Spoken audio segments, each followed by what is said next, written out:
অস্বীকার করবে। তারপর বলেন মারাজাল বাহরাইনি ইয়ালতাকিয়ান, আমি রব মারাজা প্রবাহিত করি, মারাজাল বাহরাইন, বাহরুন অর্থ হইল সাগর, বাহরাইন অর্থ হইল দুই সাগর। তো মারাজাল বাহরাইন, আমি দুই সাগরকে প্রবাহিত করি, ইয়ালতাকিয়ান একত্রে, দুই সাগর কি একত্রে প্রবাহিত হচ্ছে। দুইটি সাগরের পানি কিন্তু দুই ধরনের, একটা হলো মিষ্টি পানি, একটা হলো লবণাক্ত পানি। একজন চট্টগ্রামে যারা যাবেন দেখবেন এই টিউবওয়েল দিয়ে পানি তুললে নিচ থেকে লবণাক্ত পানি, ওটা খাওয়া যায় না। সাগরের পাশে যতগুলো আছে লবণাক্ত পানি। তো সাগরের পানি, লবণাক্ত পানি, মিঠা পানি। তো আল্লাহ বলেন মারাজাল বাহরাইনি ইয়ালতাকিয়ান, দুইটা সাগরকে আমি প্রবাহিত করি একসাথে। ফাবিআইয়ি আলাই রাব্বিকুমা তুকাজ্জিবান, তোমরা তোমার রবের কোন নিয়ামতকে অস্বীকার করবে।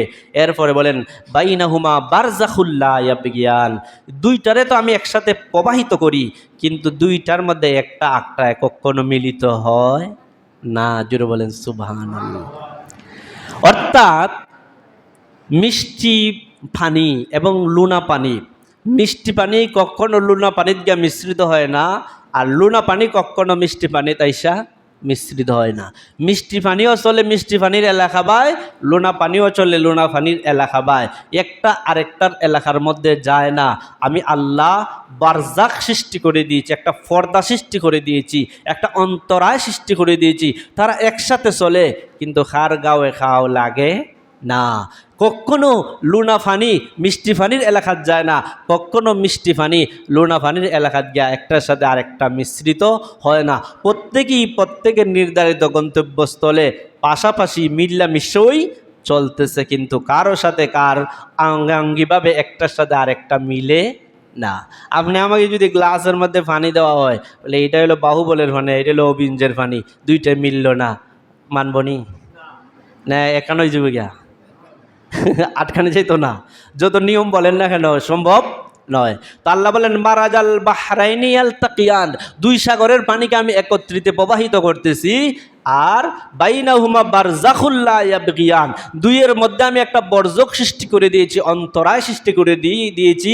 এর মানে হলো আমি একটা আদেশ করেছি, হে লবণাক্ত পানি তুমি কখনো মিঠা পানি এলাকাত গিয়া মিঠা পানির সাথে মিশতে পারবে না, আর হে মিঠা পানি তুমি কখনো লবণাক্ত পানি এলাকাত গিয়া তুমি সেটা মিশতে পারবে না। এটা হলো আমার আল্লাহর হুকুম। জুড়ে বলেন সুবহানাল্লাহ। এদিকে লক্ষ্য করে আল্লাহ রাব্বুল আলামিন অপর আয়াতে বলেন ওয়াহুয়াল্লাযী মারাজাল বাহরাইনি হাযা আযবুন ফুরাতুন ওয়া হাযা মিলহুন উজাজ।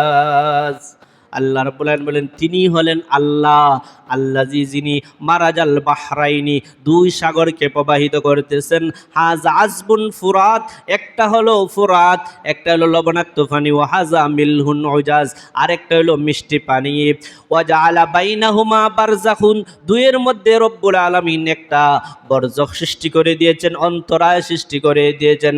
ওয়া হিজরাম মাহজুরা, এমন এক ব্যবধান, এমন এক পর্দা, এমন এক অন্তরায়, যেই অন্তরায়ের কারণে কখনো লোলা পানি মিঠা পানির সাথে মিশে না, কখনো মিঠা পানি লবণাক্ত পানির সাথে মিশে না। এটা হলো রব্বুল আলামিনের একটা ওয়ার্ডার মাত্র। জুড়ে বলেন সুবহানাল্লাহ। বিশাল সাগরের পানি, কিন্তু এক সাগরের পানি লবণাক্ত আর একটার পানি মিঠা, একটার সাথে আর একটা মিশে না। কার হুকুম মানে?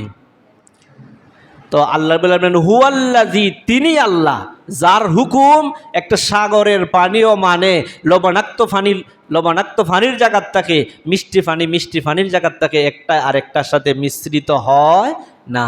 এ তো সাগরের বিশাল পানির মধ্যে কি আমরা যদি সাইড ডিভাইডেড করতাম তাহলে কি করতে হবে? আর রাস্তা করতে হবে, নাহলে পর্দা দিতে হবে, নাহলে কোনো কিছু দিয়ে একটা অন্তরায় সৃষ্টি করতে হবে। কিন্তু আল্লাহ কি এইভাবে কোনো অন্তরায় দিয়েছেন? আল্লাহ একটা ওয়ার্ডার করেছেন মাত্র, যে আমার আদেশ মিঠা পানি তুমি মিষ্টি পানির সাথে মিশতে পারবে না, মিষ্টি পানি তুমি কখনো লবণাক্ত পানির সাথে মিশতে পারবে না। একটা ওয়ার্ডার, সেই ওয়ার্ডারটা সাগরের বিশাল পানি মানেন না? মানে না। কিন্তু আমরা মানুষ কি আল্লাহর ওয়ার্ডার মানিনি? আমরাও সৃষ্টি, ওই যে শুরুতে বলছিলাম আমরাও সৃষ্টি, আসমানও আল্লাহর সৃষ্টি, জমিনও আল্লাহর সৃষ্টি, সূর্য আল্লাহর সৃষ্টি, চন্দ্র আল্লাহর সৃষ্টি, গাছপালাও আল্লাহর সৃষ্টি, তৃণলতাও আল্লাহর সৃষ্টি। কিন্তু এইগুলা দিয়ে আল্লাহ বুঝাইতে চান এত বিশাল আমার একটা সূর্য সৃষ্টি, এই পৃথিবী থেকে প্রায় 13 লক্ষ গুণ বড় এই সৃষ্টিটা, সূর্যটাও আমার হুকুম মানে, চুল পরিমাণ ব্যবধান করে না, নির্ধারিত সময় সে উদিত হয়, নির্ধারিত সময় সে অস্ত যায়। সুতরাং মানুষ, তুমি হলে আমার সৃষ্টির মধ্যে সেই সূর্যের চাইতে তোমার মর্যাদা বেশি, সেই চন্দ্রের চাইতে তোমার মর্যাদা বেশি, সেই গাছপালা তরুণলতার চাইতে সবগুলার চাইতে তোমার মর্যাদা বেশি। সুতরাং তুমি কেন আমার আদেশটা, অর্ডারটা অমান্য করবে, অস্বীকার করবে? এটা হতে পারে না। সুতরাং আমরা আল্লাহর হুকুম আগে মানতে হবে, আল্লাহর অর্ডারটা, আদেশটা আগে মানতে হবে।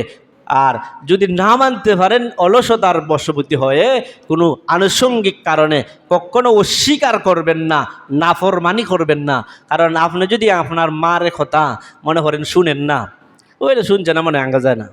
কিন্তু যদি আপনি বলেন না, তোমার মতন কথা, তোমার মতন মার কথা আমি শুনতাম না, কখনো শুনবো না, তখন কিতা অর্থ হইব বুঝুননি? আপনি মারই মানেন না। তা আপনি যদি আল্লাহর ওয়ার্ডার না মানেন, কোনো আদেশ পালন না করতে পারেন, এটা আল্লাহ আপনাকে আমার যোগ্য রাখবেন। কিন্তু যদি বলেন না না আমি কোনো আল্লাহর হুকুম মানব না, এগুলো আমি পালন করতে পারবো না, এর মানে আল্লাহ, আপনি আল্লাহকে অস্বীকার করতেছেন। সুতরাং অস্বীকারের কোনো বাক্য, কোনো শব্দ উচ্চারণ করা যাবে না। এজন্য আল্লাহ বারে বার 31 বার বলছেন, ফাবি আইয়া আলা রব্বিকুমা তুকাজ্জিবান, হে মানব এবং দানব, তোমরা আমার